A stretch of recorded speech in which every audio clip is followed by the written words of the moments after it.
ತುರಿಯಲ್ಲಿ ಯಾವುದೇ ಒಂದು ಕಾನೂನಾತ್ಮಕ ಚೌಕಟ್ಟಿನಲ್ಲಿ ಚರ್ಚೆ ಆಗಿದೆ, ವಿಧಾನಸೌಧದಲ್ಲಿ ಚರ್ಚೆ ಆಗಿದೆ.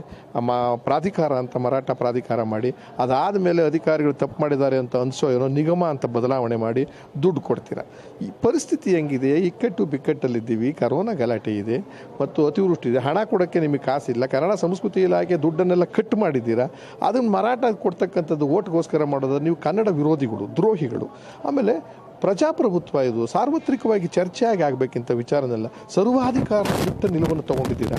ಅದನ್ನು ಸಮರ್ಥಿಸ್ಕೊಳ್ಳೋಕ್ಕೆ ನಿಮ್ಮ ಬೆಂಬಲಿಸ್ತಕ್ಕಂಥ ಶಾಸಕರ ಕೈಲಿ ಚೂ ಬಿಡ್ತೀರಾ. ಯಾರು ಹೋರಾಟಗಾರರು ಬಂದನ್ನು ನಾವು ನಿಷ್ಕುಳಗೊಳಿಸ್ತೀವಿ, ಬಂದು ಮಾಡಿಕೊಡೋದು, ಅವರೆಲ್ಲ ರೋಲ್ ಕಾಲ್ ಅಂತ. ಹೋರಾಟ ಮಾಡೋರೆಲ್ಲ ರೋಲ್ ಕಾಲ್ ಅನ್ನೋದಾದರೆ ನಮ್ಮನ್ನು ಬಿಟ್ಬಿಡಿ, ನಮ್ಮನ್ನು ನೀವು ಕರೆದಿದ್ದೀರ ರೋಲ್ ಕಾಲ್ ಅಂತ ಇಟ್ಕೊಳ್ಳೋಣ. ನೀವು ನಿಮ್ಮ ಸರ್ಕಾರದ ಮುಖ್ಯಮಂತ್ರಿಯಾಗಿ ಸುಮಾರು ಜನ ಹೋರಾಟ ಮಾಡ್ಕೊಂಡು ಬಂದ್ರಲ್ಲ ಅಧಿಕಾರಕ್ಕೆ. ಬರೀ ಸುಮ್ಮನೆ ಬಂದ್ರೆ ನೀವು ರೈತ ಹೋರಾಟ ಮಾಡಿದ್ರೆ, ಇನ್ಯಾವುದೋ ಹೋರಾಟ ಮಾಡಿದ್ರೆ, ಮತ್ತೊಂದು ಹೋರಾಟ ಮಾಡಿದ್ರೆ, ಎಲ್ಲದಕ್ಕೂ ಹೋರಾಟದಲ್ಲೂ ಕೂಡ